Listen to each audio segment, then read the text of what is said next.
Buenas tardes. En el Evangelio se habla de una mujer que se encontró una moneda y llamó a todos los vecinos y a todos sus amigos y les dijo: venid, mirad que lo he encontrado. Pues algo así me ha pasado a mí. Estuve en Gijón y yo encontré un tesoro en Gijón. Y entonces al tesoro le dije: ¿cómo me gustaría que mis amigos te pudieran escuchar?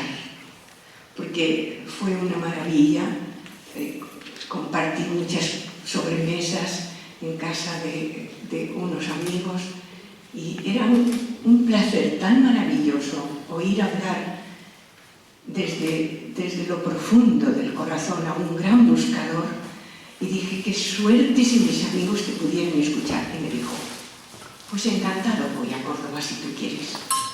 Así que lo conseguimos. Entonces empecé a buscar sitio. Claro, mejor que los jesuitas en ninguno. Vine tan encantadores como siempre, abrieron las puertas. Antonio es la puerta que nos abrió.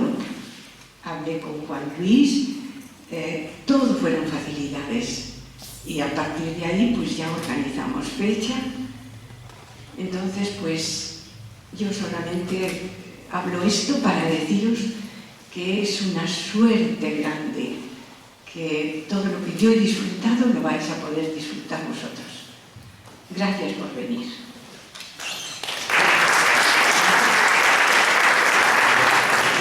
Se me olvidaba darle las gracias.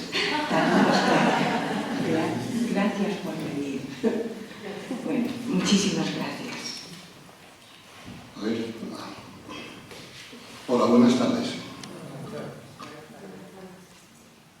Como de Gijón aquí son 8 horas conduciendo y vine hablando, pues ya di la conferencia y ya estoy afónico.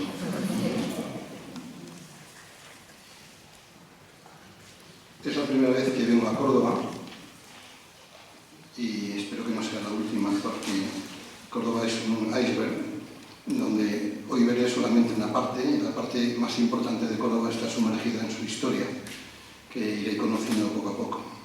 Conozco de Córdoba pues lo que leí de los filósofos, de los ilustres filósofos que nacieron aquí, de los que hablaremos algo. Agradezco a Carmen María su presentación, que ya sabía que iba a ser exagerada, entonces yo preparé otra paralela, más realista. Un héroe es un cobarde en apuros. Entonces, normalmente mis heroicidades fueron fruto del miedo al que debo muchas cosas. El miedo y el silencio fueron mis compañeros de viaje. Perdonad que lo lea, pero es que yo me enrollo muchísimo. Y entonces, si no lo leo, acabamos hablando del Betis. El miedo y el silencio fueron mis compañeros de viaje desde que hice consciente el terror a malgastar mi vida, a la pérdida de orientación, al extravío y a sus consecuencias. Muy joven me di cuenta de que la humanidad estaba perdiendo el norte. Ya veis que no es una cosa de ahora, que ya hace años ya que se está perdiendo el norte. Y decidiéndome a averiguar las causas para no perderme yo. Me viene a la cabeza la anécdota de Antonio de Melo, que cuenta de aquel sabio que estaba predicando en una plaza de un pueblo y nadie le escuchaba. Y un amigo le dijo: llevas años predicando y nadie te escucha, me da pena, déjalo ya. Y dijo: no, sí, yo al principio predicaba para cambiar al mundo y ahora predico para que el mundo no me cambie a mí. Realmente el hecho de averiguar las causas de esta desorientación me interesaba más por mí que por otra cosa. Era para no perderme yo. Otra vez las calamidades me ayudaron. Quedé huérfano de padre a los 9 años. Mi padre había sido secretario de los jesuitas en Gijón. Era el secretario del Padre Feliz y mi padre organizó muchos años todos los ejercicios espirituales de los jesuitas en Celorio, una casa que tienen allí muy bonita, y de Covadonga. O sea que yo me crié por allí. Pero bueno, murió muy joven, mi padre con 42 años, y mi madre se puso a trabajar en una librería que era de su hermano, de mi tío.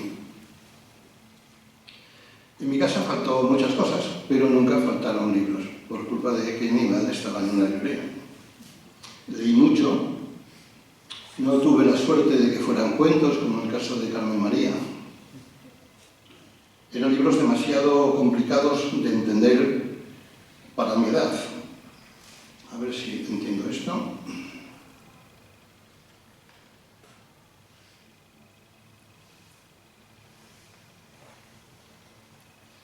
¿Qué me pasa? ¿Me puedes ayudar? Nada, os quería poner fotos. Estoy dando perdón.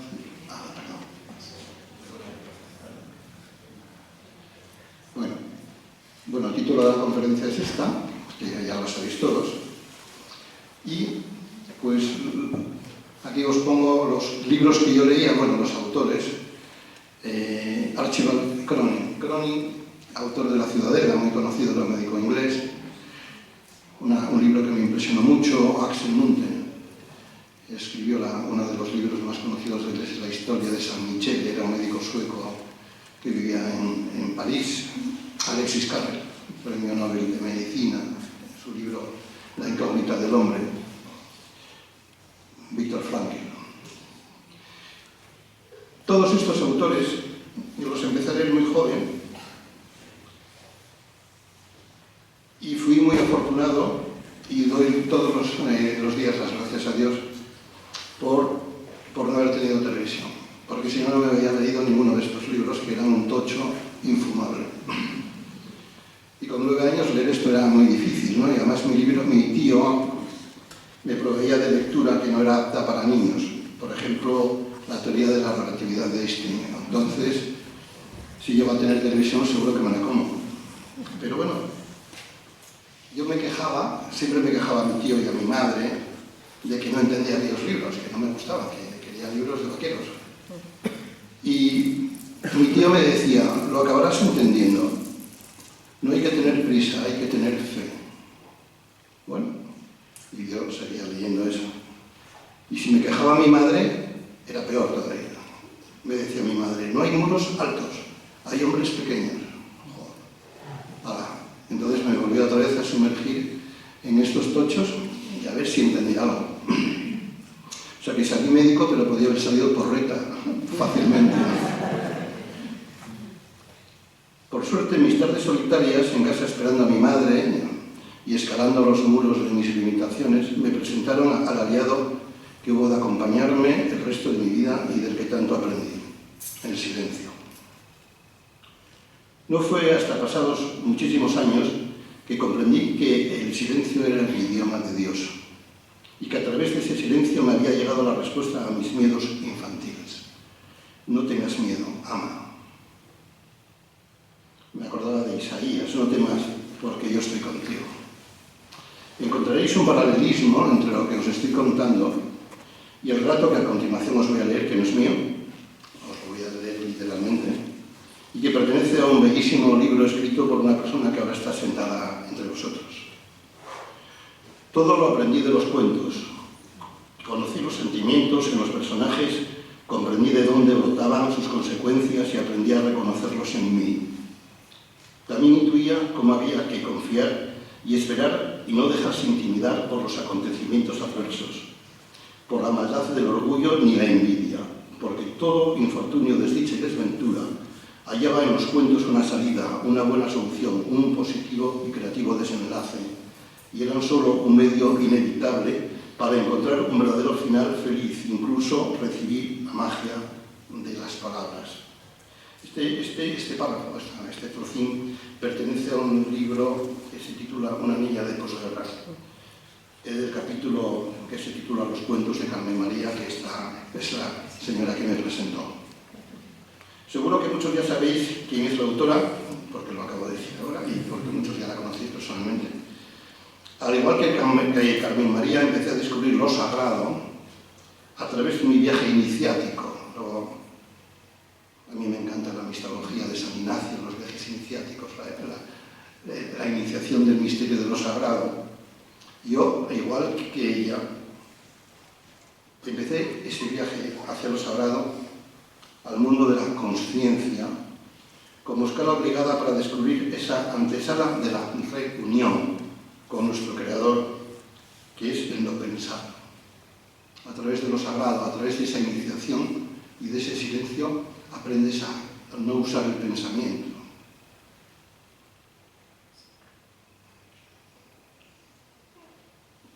Este señor Antonio Damasio es uno de las mentes más brillantes en neurofisiología del mundo.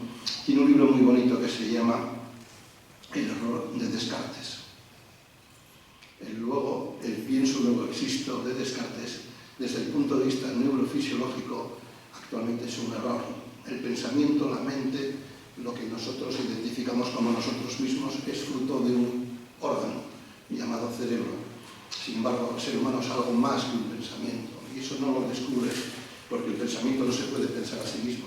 Y la pregunta es, ¿quién piensa el pensador? Y esa reflexión es a través de la meditación del silencio, es algo mucho más allá de lo que podemos alcanzar con una mente que, por mucho inteligente que seamos, está muy limitada. La nada es la forma del espíritu antes del abrazo eterno. Los místicos, el maestro Eckhart, hay un libro muy bonito, La nube del no saber, que es el libro de la orientación particular, que es un anónimo inglés del siglo XIV. Todos los místicos llegan a la misma conclusión. Apártate del pensamiento, lo único que va a ver es cómo tú con tu mente vas a analizar cosas como un niño puede juzgar a su padre, un niño de 3 años. Sigo leyendo de Ana María otro capítulo que se llama Una experiencia del espíritu. Crucé el umbral despacio, saboreando aquella sensación de pisar sagrado.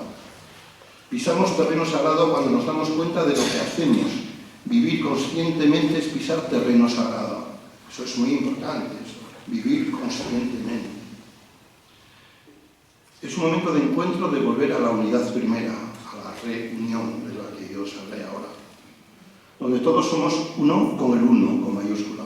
Ahora lo sé. Entonces no había saboreado aún todo esto, pero fue una experiencia que me marcó. Esto pertenece al mismo libro de Carmen María, que se titula Una niña de posguerra. Emprendí el viaje a la nada. Esto os estoy hablando cuando yo era un niño todavía, aunque haya hecho este paréntesis.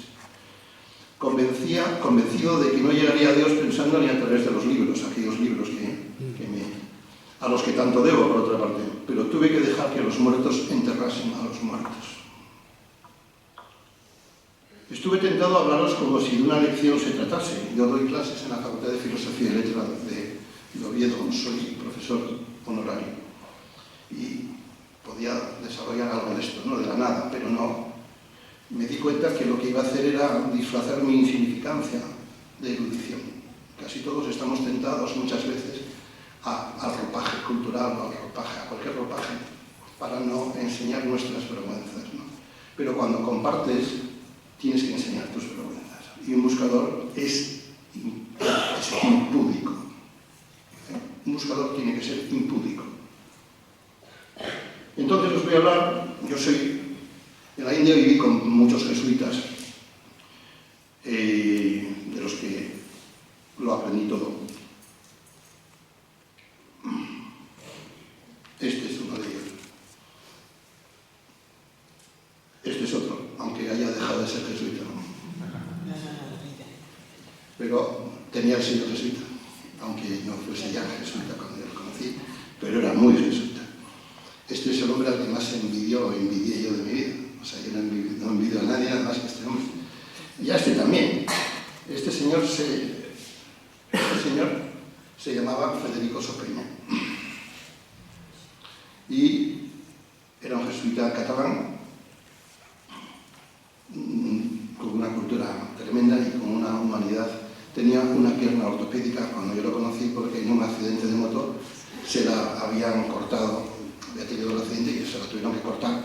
Ya siendo muy mayor, el pobre andaba con aquella pata, que además era una pata india mal hecha, que debía pesar muchos kilos, y la andaba arrastrando por allí. Y yo le dije, Federico, vaya faena a tu edad esta pata, ¿no? Con lo que te debe de estorbar. Y me dijo, no, esto es un regalo de Dios, es lo único que no me duele. Bien. Entonces,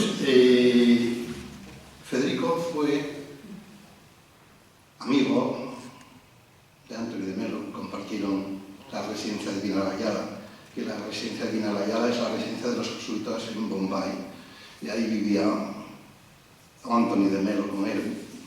Yo no llegué a conocer a Antonio de Melo. Y vivió, después de estar en Hiroshima, hubo en Momilla Lasalle, era un jesuita austríaco, creo, que estuvo en Hiroshima, luego en Japón. Era uno de los pocos maestros zen, siendo jesuita, que daba clases en la facultad de Tokio. Y tiene libros maravillosos, como por ejemplo Zen y Mística Cristiana, es un libro extraordinario. Bueno, pues él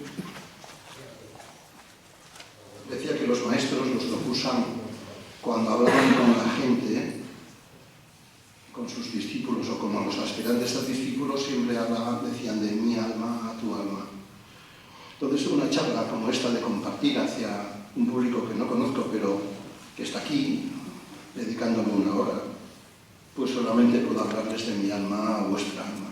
Con lo cual, todo lo que fuese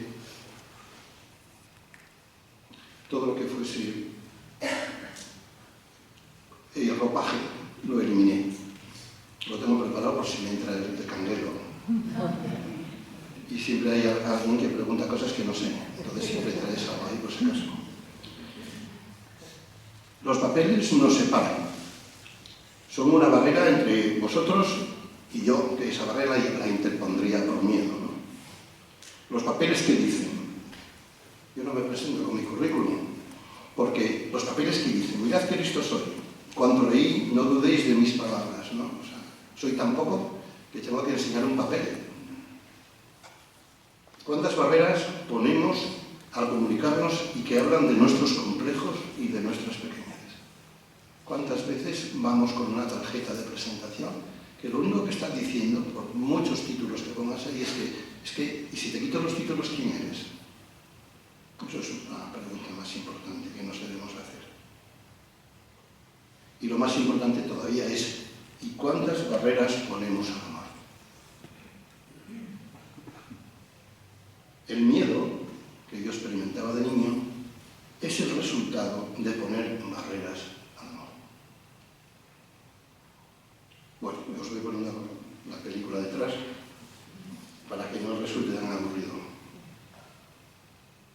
Pero es que yo tengo miedo a amar y sufrir, puede decir alguien. Es que el amar también, el apego, ¿no? Los budistas dicen que el apego es lo que te hace sufrir el sufrimiento. Entonces tú dices, no me quiero apegar a nada, porque si me apego a algo, luego sí lo pierdo. Ah, pero esperas algo a cambio. O sea, cuando amas estás esperando, o sea, el amor es una moneda, toma, te cambio cromos ellos. No te es suficiente enseñar, curar, saciar el hambre, perdón, combatir el dolor, la soledad, la marginación y la persecución. No te es suficiente gozar de esa gracia. Si tú estás amando de verdad, no te es suficiente, porque cuando curas amas, cuando enseñas amas, cuando sacias el hambre amas. Y no te es suficiente eso. ¿Qué busca el buscador? Bueno, estas son fotos mías de cuando era más joven, no sé si lo veis, no. Aquí es cuando inauguré un hospital con unos monjes budistas. Esto fue la Madre Teresa que me embarcó. Me dijo, hay unos budistas que tienen unos niños recogidos y ¿por qué no les echas una mano como médico? Porque se les mueren. Fui a verlos y, en efecto, se les morían todos porque vivían en un gallinero infecto, sin agua potable, sin nada.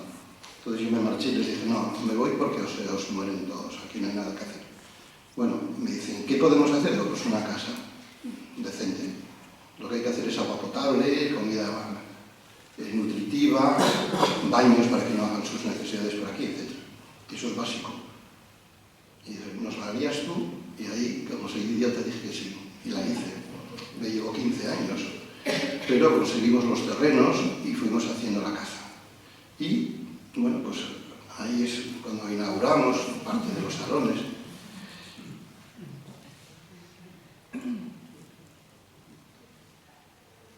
¿Qué busca el buscador? Un buscador es la persona en una zapatería y que está buscando unos zapatos para recorrer un camino. Y si esos zapatos le quedan apretados, no va a caminar muy lejos. La espiritualidad no puede ser rígida, no puede ser un zapato que no sea de tu número. Porque en ese camino plagado de dudas, de escollos, en ese camino nos vamos a cansar, nos van a salir ampollas. Tenemos que tener unos zapatos cómodos. El buscador es una persona comprando un calzado adecuado para un camino largo, que no puede ir. Por eso, os voy a leer luego una cosa de un psicólogo norteamericano, jesuita, al que admiro, ex-jesuita, al que admiro, que nos habla de esos zapatos que tuvo que tirar a la basura porque no podía recorrer ese camino como buscador con ellos. Todos somos seres espirituales, aunque no todos seamos religiosos. Ser religioso es una opción, ser espiritual no. Es nuestra esencia. Digamos que somos un espíritu habitando un cuerpo. Y para los no religiosos podemos argumentar que la física cuántica ya está demostrando que es cierto. Lo mismo que Antonio Damasio dice, ¿quién piensa el pensador? La mente no es el cerebro. Hay una matriz, podemos llamarla como os dé la gana. Se empezó llamando ánima, lo que mueve, lo que da movimiento, ¿no? Lo podemos llamar espíritu como os dé la gana, pero es esa otra dimensión inmortal que trasciende, esa parte que habita el cuerpo. Morir es el resultado, vivir es el resultado de esa unión, de ese espíritu que habita el cuerpo. Y morir es lo contrario, es una separación. Pero no hay muerte, realmente no hay muerte, es una separación de algo que no sirve, nos apeamos de un vehículo, simplemente nos apeamos de un vehículo. En un laboratorio se pueden crear moléculas orgánicas, pero no podemos crear ánimas. Los Frankenstein, no podemos revivir un cuerpo. Una estructura orgánica repetida en laboratorio con una impresora 3D orgánica, como hacen las chuletas, ahora quieren hacer la carne y el pescado con impresoras 3D, y la harán. Serán chuletas y pescados muertos. La carne muerta. Los hombres de las cavernas sabían que podían matar, pero no podían dar vida. El ser humano mata, lo sabemos. Hay guerras por todos los lados, pero no crea vida. Esa es la diferencia de Dios con Satanás. La diferencia es que Satanás jamás podrá crear vida. Hay gente que no cree en Satanás. Y lo llevaré yo a algunos barrios donde vive, en Calcuta o muchos otros. Pero no hace falta ir a Calcuta. Lo vemos en la televisión, lo vemos en todos lados. El mal, como dice Marión, es este señor que no sé dónde lo tengo, cuando estará. ¿Ya lo pasé? Sí. Ahí está.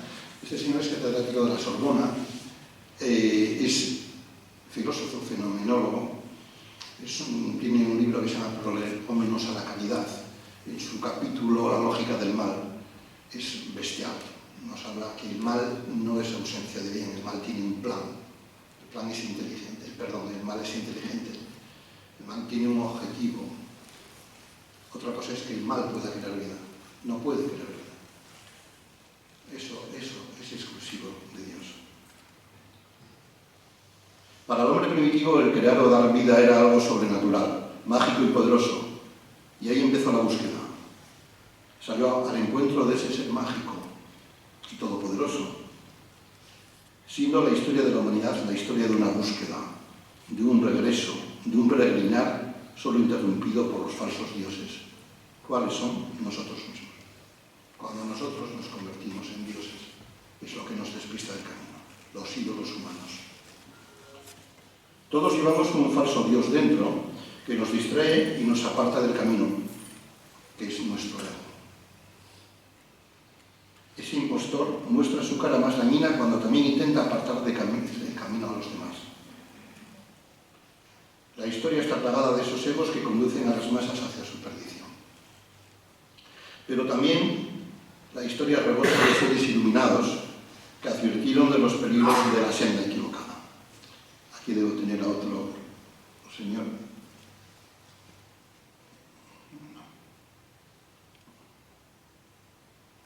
Karl Jasper.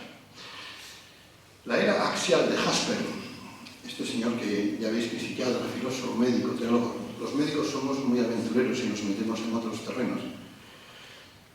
Porque al final cuando empiezas, pasa como Alexis Carrel, el libro que yo leía de niño, cuando descubres que el cuerpo no es nada, te quedas con la incógnita. ¿Y qué es esto? ¿No?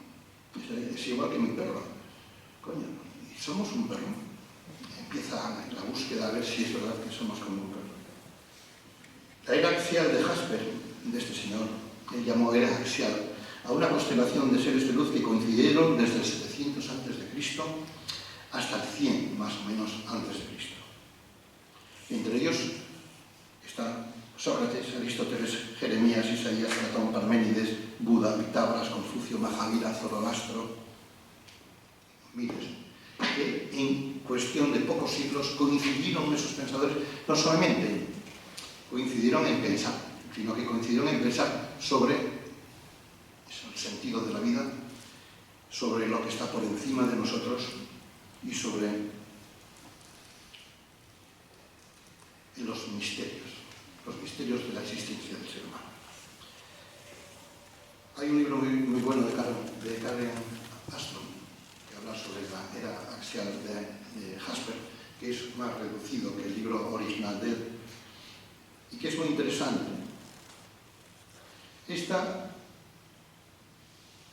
Diríamos que para los cristianos esta era axial acaba en el nacimiento de Jesús. O sea, el cristianismo, diríamos que la era axial para los cristianos termina en Jesús. Pero se extiende, su halo se extiende en todos los pensadores a partir de Jesús hasta la actualidad, ¿no? Pero realmente Jasper dice que hasta el Renacimiento. Diríamos esa luz intelectual que empezó en el 700 a.C. Nuestro código genético nos hace pertenecer al género Homo sapiens. Cualquier cosa que encontremos, un trozo de carne, podemos saber si es de hombre o no, si es humana o no. No uso lenguaje inclusivo, lo siento. Pero en mi época no lo había. Entonces, me cuesta trabajo utilizarlo. ¿Y el ánima? ¿Cómo sabemos si el ánima tiene código genético?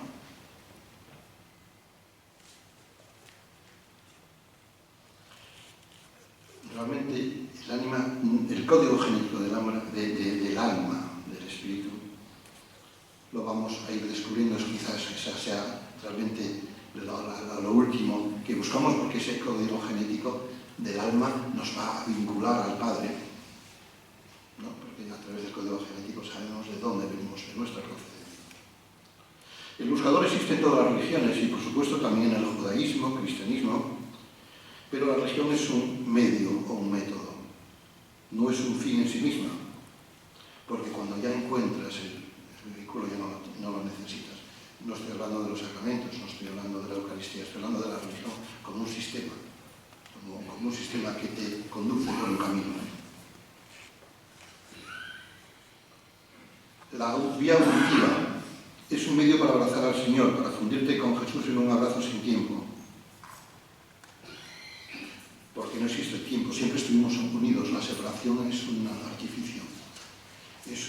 Diremos que la vida material nos causa amnesia, pero esa separación la hacemos nosotros, dentro de nuestros corazones. El buscador lo que busca es ese abrazo, ese encuentro, al igual que un místico, porque sabe que somos espíritu y arde en deseos de acortar el camino. No abandona la religión, pero no es indispensable que la tenga, pues que Dios saldrá a su encuentro si la búsqueda es sincera. En ese panfletín que escribió Federico Sopena, él lo dice muy bien: Dios no hace falta que tú lo busques, a lo mejor ni sabes, pero no te preocupes, si la búsqueda es sincera, Él saldrá a tu encuentro. Y los buscadores espirituales no buscan a Dios para negar o afirmar su existencia, por otra parte imposible. Buscan a Dios como el hijo busca a su madre, y con la seguridad de que tarde o temprano lo encontrarán. Es el código genético del espíritu. Tiene que haber un padre de este espíritu. Ese código genético nos une. ¿Qué diferencia hay entre un buscador y un creyente que no busca? Un fiel, normal, que no se considere buscador. Pues la misma que un místico y un piadoso, la misma que entre un enamorado y el amor de un hijo por su padre, la pasión. Diríamos que la pasión de un buscador, como dice Federico Sopeña, es la pasión de un labrador olfateando su presa. Es un ejemplo, es una cosa un poco rara, pero quizá la ansia de la búsqueda del olfateo, porque existe parte instintiva. No instintiva a través de nuestros sentidos, sino instintiva a través del silencio, que es realmente ese otro instinto que nos hace que la búsqueda tenga fruto, ¿no? El rostro del hermano que sufre es el hermano del Señor. Por eso he andado tantos caminos deteniéndome en esos rostros, en esas miradas y en esas manos. He visto en ellos los 1000 rostros de Cristo. Vamos a seguir con la serie. Estábamos aquí. Bueno, esta es mi hija. Yo a mis hijos los llevo desde pequeños conmigo. O sea, yo soy un buscador aventurero y osado, porque siendo mis hijos muy pequeños ya viajaban por sitios muy... Esta es mi hija. Iban conmigo por la India y por sitios muy peligrosos, pero quiero que su código genético también les invite a seguir buscando, porque el que no busca no encuentra. El rostro del hermano que sufre es el rostro del Señor, habíamos quedado. Por eso he andado tantos caminos, deteniéndome en esos rostros, en esas miradas. Mirad los niños como los tenemos apilados. En esas miradas, en esas manos que te imploran, y en ellos he visto el rostro de Cristo. Pero en esos caminos he coincidido con buscadores de muchas otras religiones, y me he dado cuenta que la mística nos une, pero las palabras nos separan. Cuando en ellas queremos, con las palabras, queremos expresar o poseer la verdad. Cuando nos encontramos buscadores de todas las religiones, no hace falta que hablemos. Empezamos a separarnos y a liarnos cuando empezamos a decir: yo tengo la verdad, nadie la tiene. Lo auténtico es el espíritu, pues somos espíritu animado, como os dije, una materia que por algún misterio está habitada. Esa materia no es ningún misterio. Al final os digo por qué. Bueno, es mi opinión. Las religiones son un regalo divino y son tan diversas como razas y culturas, y también más o menos primitivas en su expresión litúrgica. Pero cuando las despojamos de sus ropajes, queda el alma del creyente mirando al cielo, suplicando perdón y paz. Todos los creyentes de todas las religiones, cuando los desnudas, todos miran al cielo pidiendo perdón, buscando paz, rogando al Padre, al dador de vida, al Creador, que nos indique el camino de vuelta a casa. Cuando un cristiano ve a los fieles de otras religiones como a niños perdidos llorando porque no saben volver a la casa del Padre, se reconoce en ellos y se hermana, se compadece y los abraza, porque el cristiano también es un peregrino hacia su propia alma. Una cosa que hacemos, que debemos hacer, que yo aprendí con los jesuitas en la India, es cuando ves a alguien buscando, aunque sea budista, aunque sea de otra religión, aunque te parezca disparatada, es un buscador, está perdido, está buscando el regreso a su casa. No lo puedes mirar con desprecio. lo tienes que mirar como un hermano, con esa ansia de encontrar a su padre. Nosotros, yo no soy cura, a veces me llaman cura.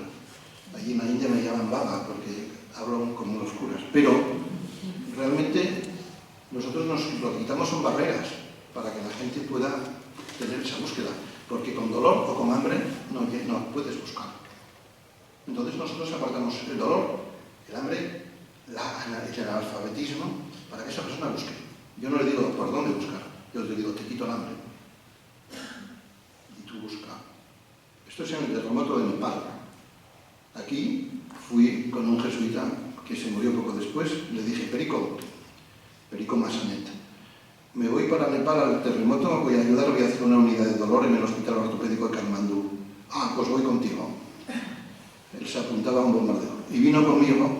Luego poco después se murió al volver a España.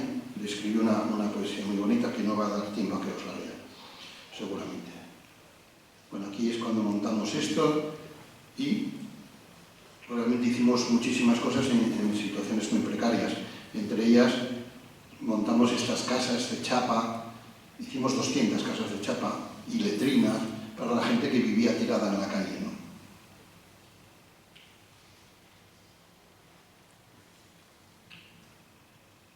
Un buscador entrega su vida al encuentro con el Señor, pues sabe que el sentido de la vida, el valor de la vida es alcanzar esa unión. La búsqueda no es una pérdida de tiempo, es disfrutar del paisaje que alguien pintó con amor para nosotros y ayudar a otros a que lo contemplen y admiren. ¿Qué es la compasión budista? Que puede ser la cristiana, porque no tiene diferencia. La gente no sabe lo que es la compasión, pero es muy fácil de entender. La compasión es cuando tú estás viendo un paisaje muy bonito y hay una persona muy bajita, que el muro que tiene delante no le permite ver el paisaje, entonces a ti te da pena, te compadeces de que esa persona no vea la belleza que tú estás viendo, entonces lo coges, lo elevas, lo ayudas a que por encima de ese muro, que son sus limitaciones físicas, intelectuales, las que sean, contemple el paisaje. Es una marcha solitaria la del buscador, que solo se detiene para compartir. Si no es para dar, el camino en soledad nos invita a recitar la oración de Jesús, como el peregrino ruso. Habréis leído muchos el peregrino ruso, que es: Jesús mío, ten misericordia de mí, que soy un pecador. Yo siempre recomiendo que lean el Apotegmata Patrum, a los apotegmas de los padres del desierto. La oración, el desierto que tenemos que tener, ese silencio que yo experimenté de niño, es esa reflexión, porque la marcha es solitaria. Y muchas veces la fuerza que necesitas para continuar es recitar. El propio Robert,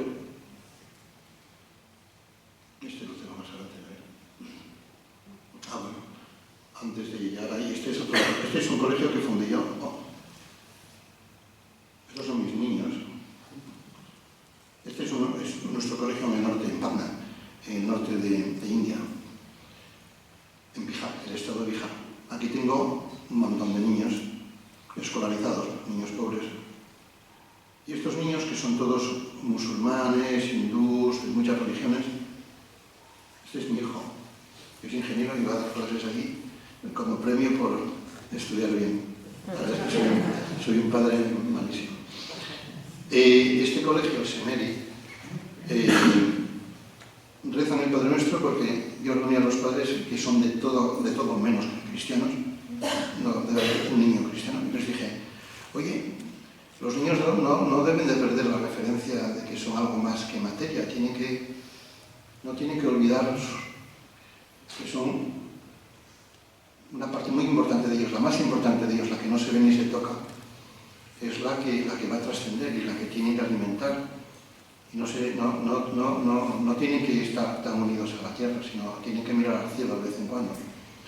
Y vuestras religiones os lo ayudan. No debéis, que por culpa de la modernidad, desligaros de vuestras culturas y de vuestras religiones, porque el hombre tiene que vivir mirando al cielo. Pero era bueno que rezásemos o que hablásemos algo que nos unís a todos, porque no vamos a hacer en el recreo 25.000 oraciones, porque hay muchas religiones. ¿Y qué tal si hacemos una que nos exclusiva para todos, que nos recuerde que somos hijos de algo más que de nuestros padres que hay y que somos hijos de un Padre Celestial. Al final llegamos todos a la conclusión que el Padre Nuestro era la oración más universal, que no habla de un Dios, habla de un Padre. Y eso, bueno, aquí estamos. Bueno, esto es hace poco, yo paso consulta cada vez que voy con una cruz, yo tengo mi cruz, y es que me disfrazan cada vez que voy en agradecimiento. Esto es cuando empecé el hospital. Aquí están las primeras, las estructuras. Luego fue lo que veis ahí en hormigón y ahora es así. El hospital es así. Bueno, hospital, orfanato, aquel del gallinero que me morían los niños, ahora tiene 6 plantas, tenemos 600 niños. A los antiguos budistas no los eché, porque esos niños, al final, ellos fueron los promotores, aunque yo haya puesto el dinero. Bueno, yo no, la gente a la que yo atraqué.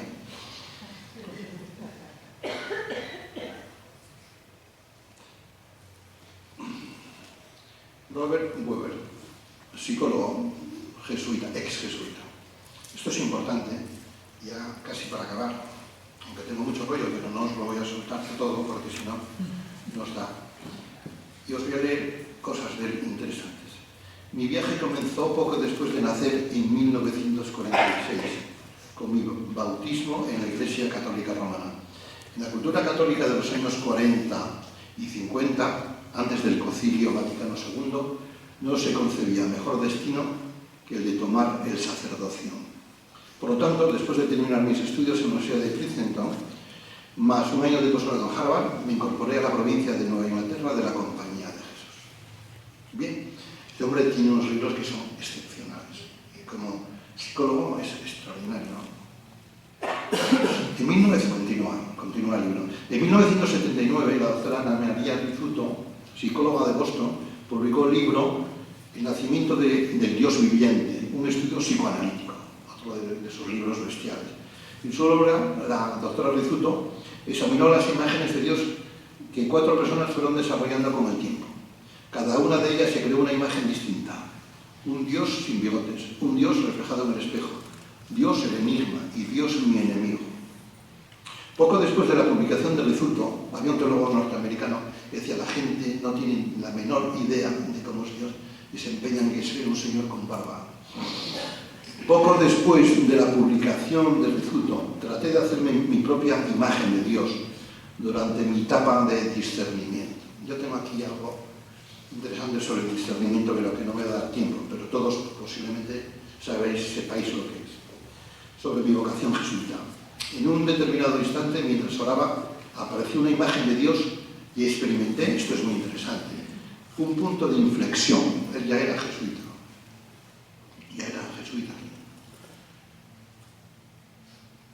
Y en su etapa de discernimiento tuvo esa imagen de Dios y era un Dios sentencioso, severo, punitivo. Un Dios más inclinado a condenar que a tener piedad y perdonar. Un Dios más dado a la ira que al amor. En ese momento, dice el doctor Robert, me llené de cólera por dentro.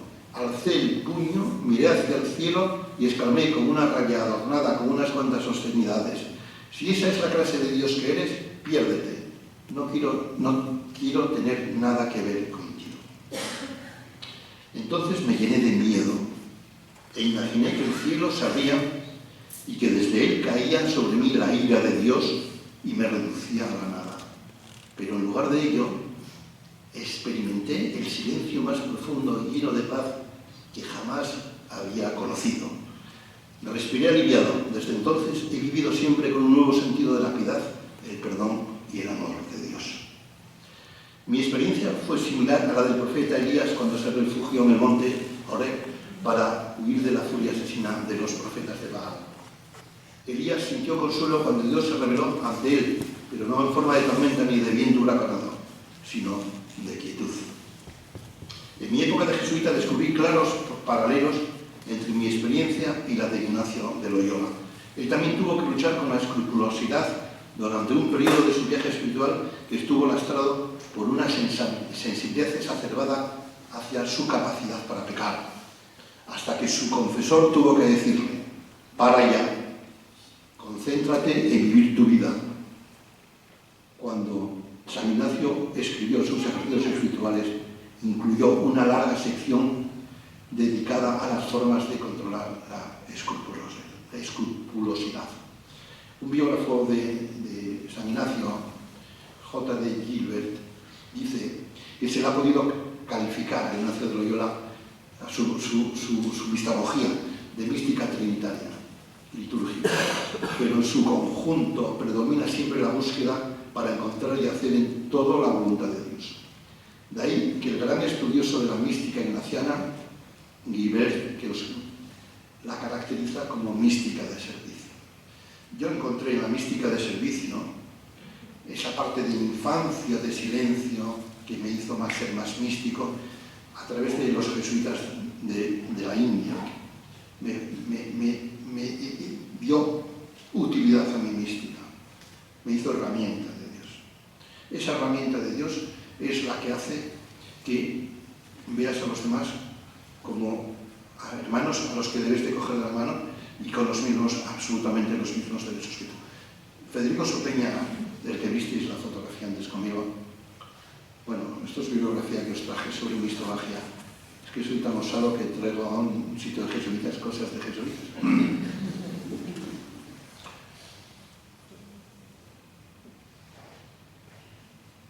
Esto es una cosa muy buena publicada por una revista, la revista iberoamericana de teología.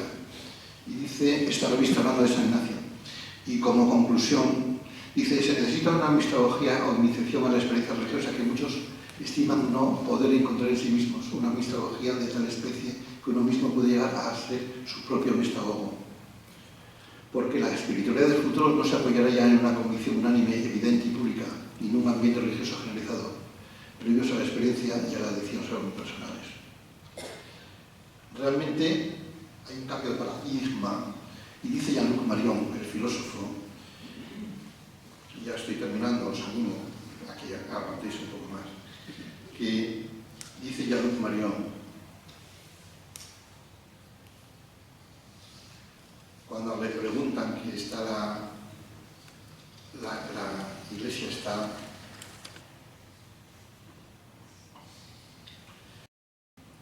en declive, ¿verdad? Él dice que cree que no. Cree que la iglesia está viviendo un momento de esplendor, porque realmente estamos recuperando. Hay un capítulo que no nos da tiempo, que habla, cuando os dije que la libertad de presentación nuestra muchas veces es nuestros títulos, lo que creemos que logramos en la vida y no mostramos nuestra desnudez, nuestra verdad. Buscando los orígenes de la Iglesia, vemos que la Iglesia hizo un poco lo mismo y siempre siguiendo el mandato de San Pedro de siempre, ¿entendéis?, estar siempre prontos a dar satisfacción a cualquiera que nos pida razón de la esperanza en que vivimos. El cristiano, unido también a los ataques, por ejemplo, el famoso filósofo Celso del siglo II, que escribió un libro que se titula El discurso verdadero contra los cristianos. El cristianismo se vio en la obligación, tanto en el mandato de San Pedro como en los enemigos y en las filosofías emergentes de aquella época, a sacar títulos. Desempolvó el neoplatonismo, el aristotelismo, hasta que en los concilios de Nicea, en el de Constantinopla, en el Caledonia, se fue arrasando el sistema aristotélico del ser y de los entes. O sea, de repente la cristiandad se dio cuenta que estaba usando muchas tarjetas de presentación. Diremos que la filosofía en la que se apoyó en un principio apartó un poco al cristianismo de la esencia, ¿no? Tuvimos que usar esas tarjetas de nos apoyamos en Aristóteles o nos apoyamos en los neoplatónicos o nos apoyamos en el mismo San Agustín. El mismo Santo Tomás en un momento determinado dijo, voy a quemar la suma teológica porque esto perdí el tiempo escribiendo sobre cosas que los misioneros y los místicos fueron el soporte de la Iglesia. Y dice Jean-Luc Marion que gracias a eso la Iglesia ahora es una Iglesia que se está renovando y probablemente sea una iglesia mucho mejor que la en los momentos de mayor esplendor, como lo podemos ver en los monumentos de esta iglesia tan bonita y muchos otros. Ahora no se construyen iglesias más bonitas, pero quizá los que estén dentro sean mucho más puros, sean más buscadores, busquen a Dios en los demás, en sus hermanos. Y luego es una reflexión con la que termino, que es mía. Después de reflexionar sobre el mal. ¿Y el mal qué sentido tiene? Pues el mal es lo que nos hace libres. El mal nos hace libres. No podemos elegir entre ser libres si solo tenemos una elección. Si tenemos dos o tres, podemos ser libres, podemos elegir A, B, C. El mal nos hace libres en el momento que renunciamos al mal. Que somos conscientes, lo que decía Carmen María, cuando pisamos terreno sagrado, nos hace conscientes de ese sagrado, el renunciar. Lo mismo que el amor nos hace eternos. A través del amor nos hacemos eternos porque el amor nunca muere. A través del mal nos hacemos libres. Esa es la lógica del mal. El darnos la oportunidad de autocrearnos, de renunciar. Y luego al final me despido ya con esta frase que escribí poco antes de venir, que era que me enamoré de la vida cuando vi que era esa oportunidad de ser eterno, porque sí, la vida es donde tú aprendes a amar realmente. O sea, que la materia de la que nos vamos a desprender tiene un sentido, es que nos desprendemos y nos convertimos, nos transformamos en amor. Gracias a eso, a la vida aprendes amor, aprendes a amar, y ese amor es el que nos hace eternos, el que nunca muere. Este es el resumen de todo, y si queréis un resumen mejor aún, es lo que os dejé de Federico Sopeña, que es más o menos lo que os estoy diciendo yo, pero bastante mejor dicho y mucho más corto. Pero yo os lo hablo desde el punto de vista de la experiencia. Por eso vine hasta Córdoba. Quiero decir, bueno, llevo muchos años, 40, desde los 25 años llevo por el mundo, en sitios en lo peor.